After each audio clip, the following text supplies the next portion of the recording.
Ayan, ganyan-ganyan. Hello! Good afternoon! Thank you po sa lahat ng mga nagstay. Sana po nagustuhan niyo yung pelikula.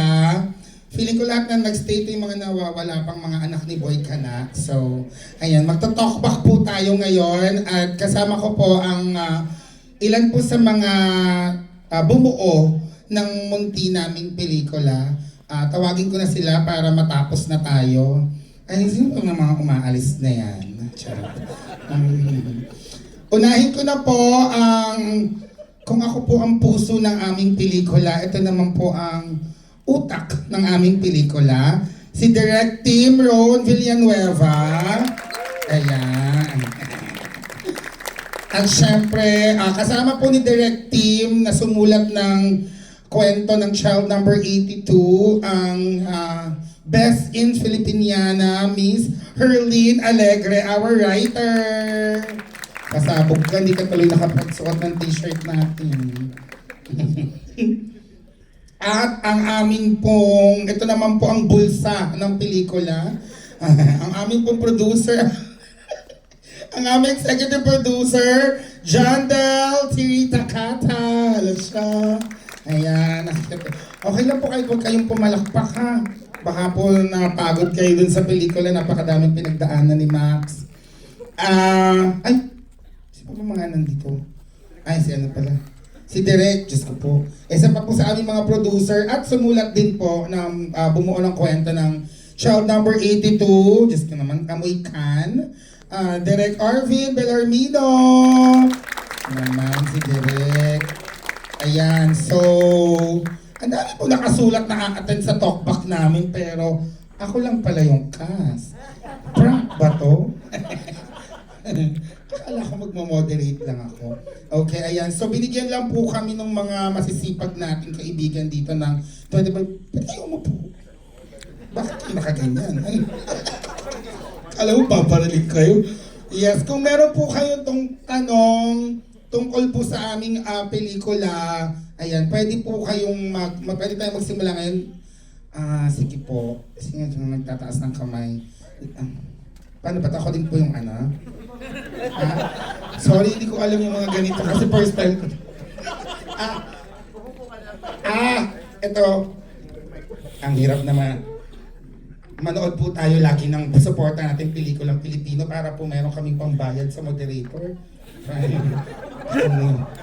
Cast na ako pa yung charot. Sige, upo na. Ay, sino mag-aabot ng keme? Eto na, nandito na Ina. Pinaproblema ko. Sorry. Nandito na.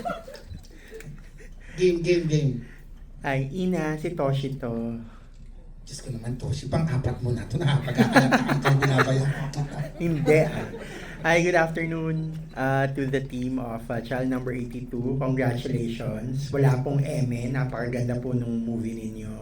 It has mainstream feels but with indie sensibilities. My question is for Direct Team.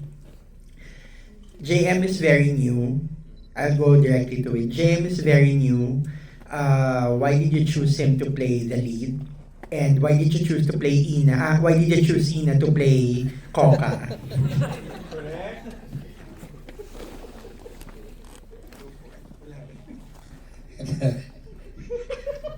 Hello po, good afternoon po. Regarding JM as Max, dumaan din po sa masusing audition. And nung nag-audition si JM, tindig pa lang niya meron ng potential to do the role. But at that time, hindi pa kami sure.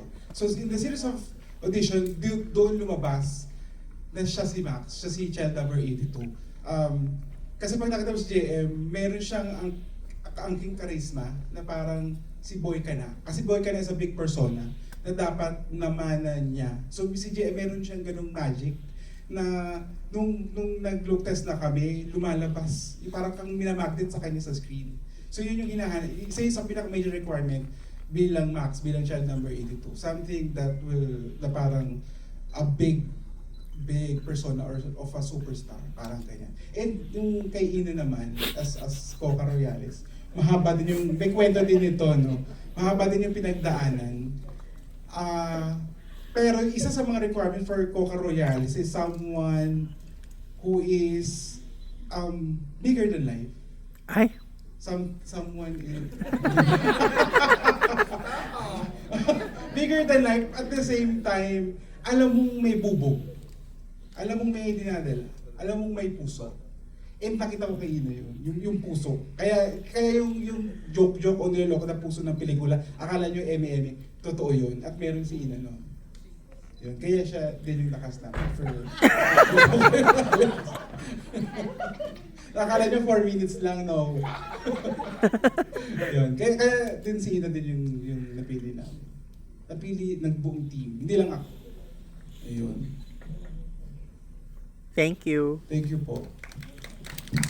Ay, yung director namin, masahista din. Hilot na hilot ako. Thank you, Direk. Okay.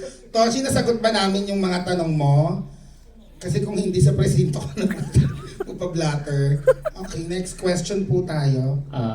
Hello po. My name is Rome de la Cruz. Hi, And- Rome. This is Team Rome. Okay. Hello po. Actually, may dalawa po akong tanong. Yung first question ko is, yung si Boy ka na obviously may mga inspiration siya. Halata naman it's partly FPJ, tapos yung maraming anak, na-assume ko si Revilla yun eh. Tapos taga Cavite pa, ano. And gusto ko malaman, why did you create this character na parang mix ng dalawang tao? Parang anong pinaparating nyo sa character niya? Thank you for that wonderful question. ChatGPT. Sino pong gusto nyong, sino Ay, tingin nyo matalino? kung sino pong kayang magsagot. Sino bang pinakamatalino sa inyo?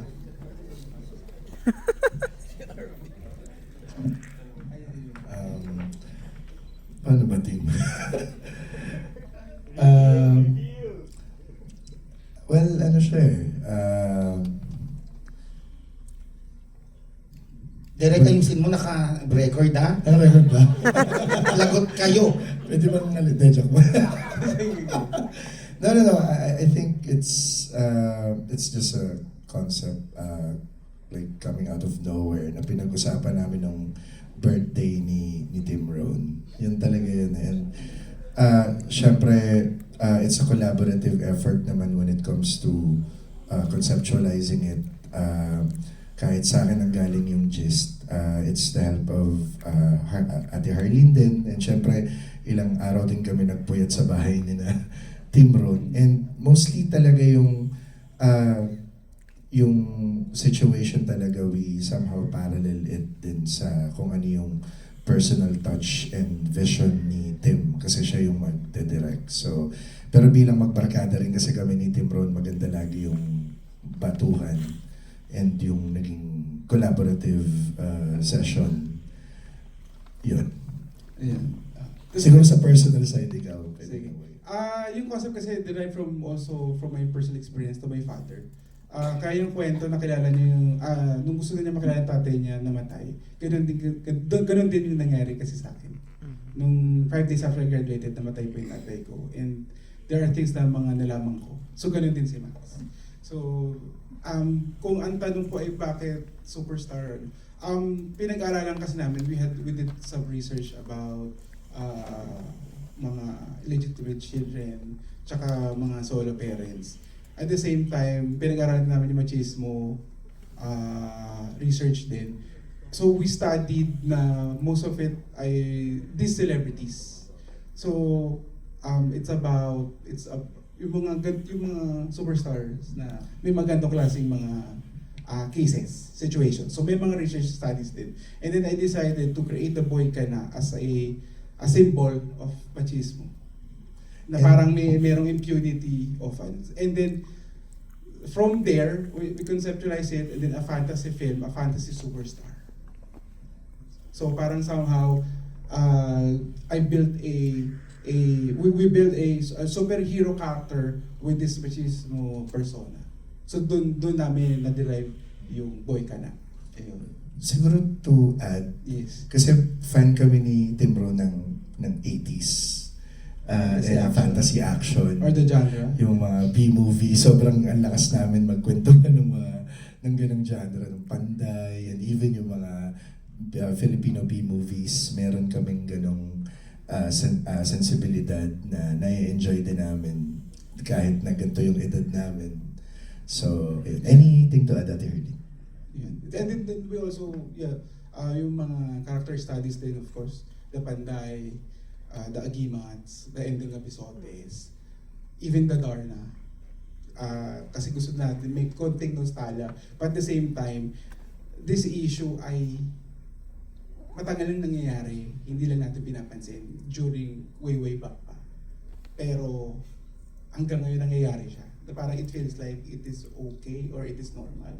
But I think it's not. Yun. Kaya may ganun siya.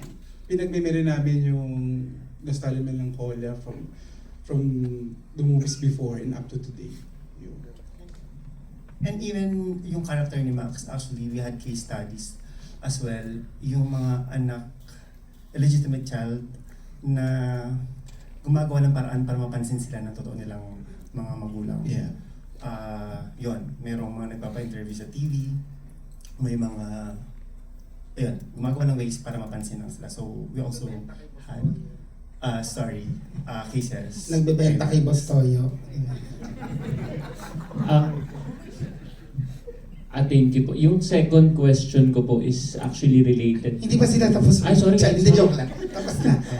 Related po dun sa pag-conceptualize ng mga sequences ng mga Panday.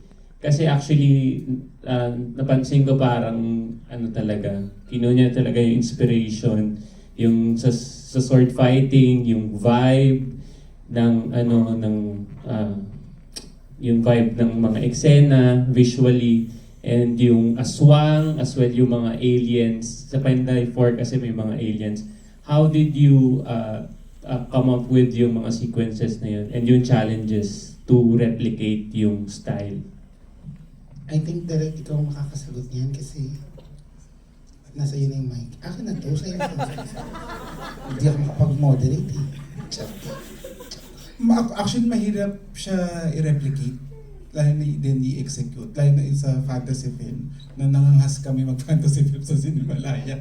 Mahirap po siya i-replicate. So, it's completely digital and thanks to visual effects. Kasi napaghalo namin yung digital tsaka yung aesthetic din natin.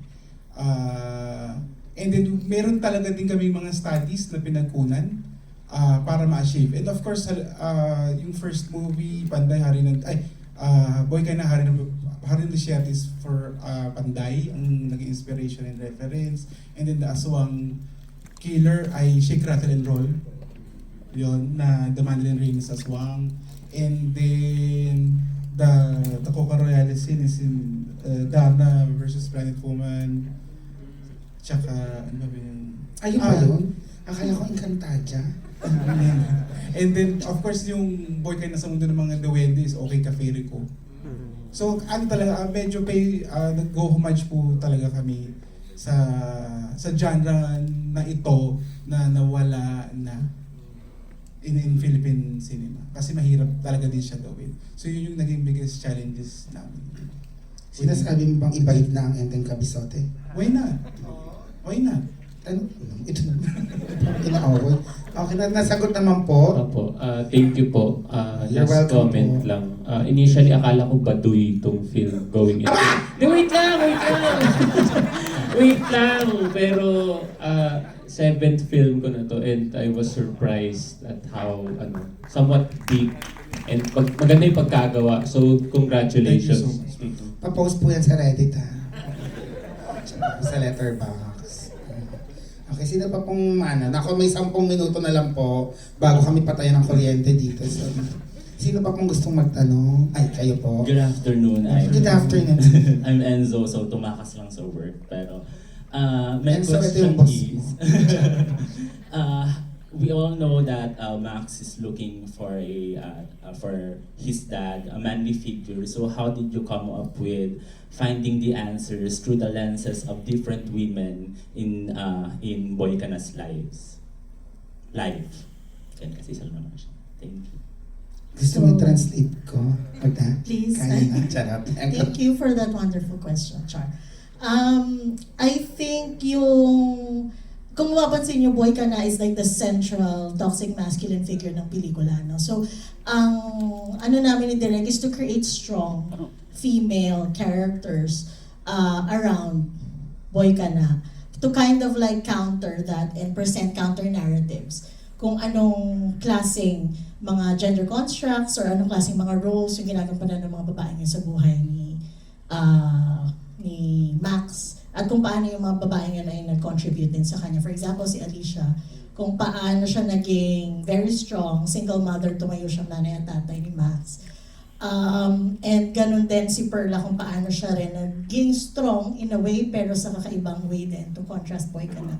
But also we write other characters like Mother Betty para din i-present kung anong klaseng psyche or way ng pag-iisip yung mga tao na sumusuporta kay Boy Ka Na, paano rin na nai-influence yung way ng pagkilala at pag-iisip ni Max towards learning about his father at kung anong klaseng tao, identity gusto maging si Max at gusto niyang maging, anong klaseng tatay niya gustong maging para doon sa Thank you. I think nasagot naman po ni Actor Herlene. Ayun, may tanong po sa inyo. Ako yung moderator, Direk. Sorry. Hello. Hindi pera. Yes po. I am a regular Cinemalaya and Hello I po. decided that every time I watch a movie, I will not read anything about it. Parang element of just experiencing something. I congratulate you. It is not my genre, but I was very amused.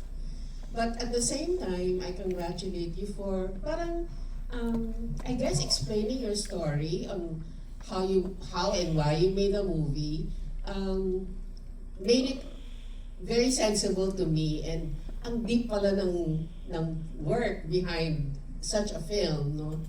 Even if you know, you made it funny and fantasia. So I'm a very happy senior who watched your show, and I like this talkback thing. Congratulations. Thank you po. Maraming salamat. Ay, wala po kayong tanong? Charot. Hindi. Thank you May po. tanong ako. Katanong tuloy. Ang tanong ko, syempre sa pag-create nitong product na to, meron din kayong tinanggal.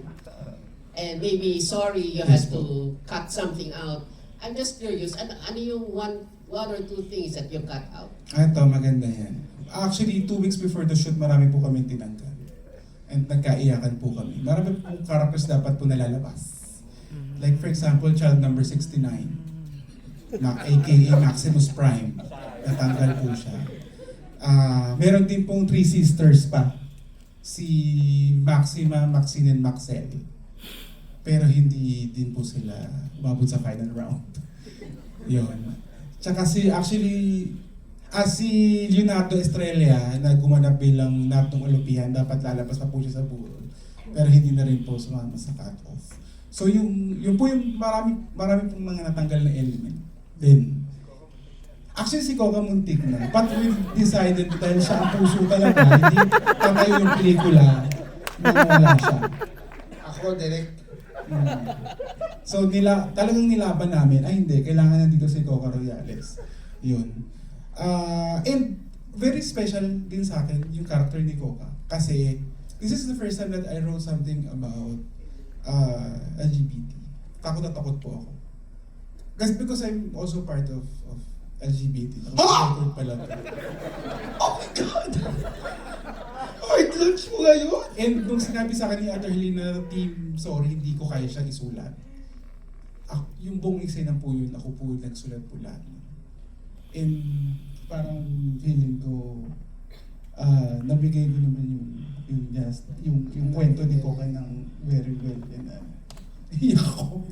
Sana nagampanan ko siya. Thank you, Direk. Ay, ano ba Kasi yun? isa naging tanong ko din po, sino ba talagang tatay ko nung namatay yung tatay ko? Ngayon nandito yung tatay.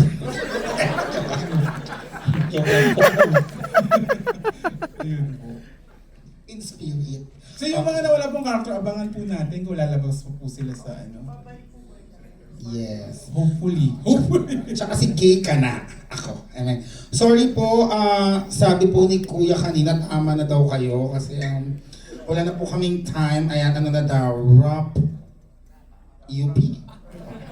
Yan, wala na daw, wrap up na daw. Di ba? Pwede pa po bang one question? Sige, last question. Sino po? Gandahan mo yan ha, kasi Ay, actually, ano ko na to, parang third time ko na napanood. Kasi naging favorite ko talaga siya sa Cinemalaya ngayon this year. And ano po Gcash niyo?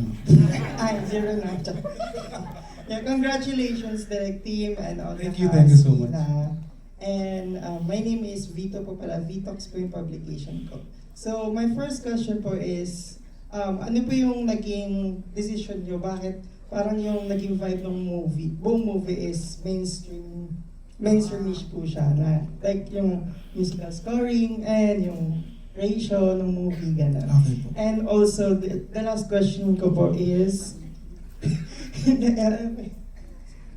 ay, yung ano po ba, yung mga, like yung mga animation, yung parang PlayStation, something like that, is it part of the script po ba nung una pa lang, or parang nadagdag na lang siya? Sige, sagutin ko muna yung second question. Yung second question, actually in the script ay mahiksi lang po yun. Pero dahil importanteng mapakita kung paano nakapasok at nakapenetrate si Max sa loob ng bahay, hinabaan namin yung sequence na yun. And we've developed a Pokemon game. Yun. Na thank you to my production designer, Leomela Ansoyfiel sa Ablus. Siya po yung nag-develop ng buong Pok app branding in world. The digital world. Yun. And then, yung first question, sinadya po talaga, it was really designed to be mainstreamish. Kasi, we're talking about boy ka na ng masa. And kailangan siyang mapanood ng masa. Kaya yung po, kailangan po siya maging accessible. At the same time, parang it is also a way na maghikayat pa tayo ng mas maraming manonood na hindi lang tayo lang ng mga cinephiles. Pero yung lahat ng walks of life, lahat ng class, makapanood ito dahil naniniwala kami na importante yung mensahe ng pelikula. About machismo, about patriarchy, about fanaticism. And gusto namin din sa pelikula namin na yes, mag-entertain, magpatawa, pero at the same time, kasabay natin silang imulat. Na dati ang fantasy film ay ginagamit para takasan ng problema. But this time, let's use fantasy film para gisingin sila sa realidad. At yun yung naging decision ni Max sa tubo. Pasabog ka? Sa pinoli mo na. Okay, yan na po ang... Alam mo, kabalbalan lang yung pelikula natin. Ibo ka. Ay, andito din po ang napakahusay na ina. Ayan, bumabol pa siya para sa picture taking. Ngayon na po ang nag-iisang Miss Rochelle Pangilinan. Yan, kasi tapos na, nagalit na sila. Sige po, Hello po, magandang hapon po. Maraming salamat po sa panonood ng aming napakagandang proyekto. Ay, Ate Rochelle, since late ka, ikaw na lang mag-final message from the late Rochelle Pangilinan. grabe yung late ako. Galing ako sa kabilang cinema. Ang salbahe. May pa-block. Nagpa-black screening kami. Doon ako na late dito. I love you. Ano nga may sasabihin ko? Ay, bawal yung ganyan. Pinalaki mo kaming palaban ha. Sir Ricky. Hindi ka para bumawi ngayon. Ay, Sir Ricky Lee, I love you! Thank you po, Sir Ricky, for Hi, Sir kissing us. Ricky. Hello Thank po. you po. Oh my gosh, na-pressure ako. Lahat ng magagaling na tao ay nandito sa room na ito. Ano ba ako lang to? Hindi ba ako? Maraming salamat po sa panonood nyo. Sana po ay may natutunan po ako. Ngayon, kanina nanood na naman ako. So, iba na naman yung realization ko dun sa journey ni JM Ibarra na aking anak na ang haba ng pila ng anak ko. Sa huli, ang naisip ko, ang hirap palang lumaki na walang ama. Hindi ko siya naiisip kasi mahirap man kami sa totoong buhay. Kasi lumaki naman ako na may ama at may ina. So hindi ako makakonect. Tapos kanina na-realize ko, ang hirap-hirap pala nun. Yung parang wala kang sariling identity. Yung parang kulang ka, kulang yung pagkatao mo. Tapos hinahanap niya yung bubuo talaga sa kanya. Pero na-realize ko na at the end of the day, talagang kailangan mong bigyan ng importansya kung sino lang talaga yung totoong nagmamahal sa iyo at kailangang mahalin mo rin ng sapat yung mga taong yun. Kasi huwag mong hanapin yung wala. Huwag mong hanapin yung yung mga kulang. Pagpasalamat mo yung mga bagay na kung anong meron ka ngayon. So, sorry po. Yun yung na-realize ko ngayon. Every day, every panonood ko ng movie, ng black screening namin, lagi akong may natututunang bago dito sa, ewan ko ba sa mga pinagagagawa niyong proyekto? Pero napakaganda. Proud na proud po ako at grateful po ako na mapasama talaga dito sa proyektong ito. At maraming salamat. At ako po, ang kasama ko sa kabilang sinehan si Miss Jean Garcia na sinasabi niya sa akin na happy ako na ikaw ang napunta dito sa role na Alicia. Kasi ang detalye ng acting. Tapos sabi niya sa akin, syempre kaibigan ko po siya. Syempre lahat ng good sasabihin niya sa akin. Pero syempre si Ate G naman wala namang halong walang sugar coated. So ang sabi niya napakaganda. Congrats mo ako sa lahat ng visuals, effects, video games. Hindi ko alam paano niyo nagawa yon, tawa, iyak. Hindi pa ako tapos tumawa. Hindi pa ako tapos umiyak. Kailangan ko nang tumawa. Hindi ko alam kung anong unahin ko. So congrats daw po sa inyo. Ayun po. Thank you po. Ano daw Ate Rochelle, status mo na lang kasi overtime na to. Sorry! Kasi share na lang namin. Ayan, thank you po. Ayan, magpipicture lang po kami para may pang-cover photo kami. Si Direct Team.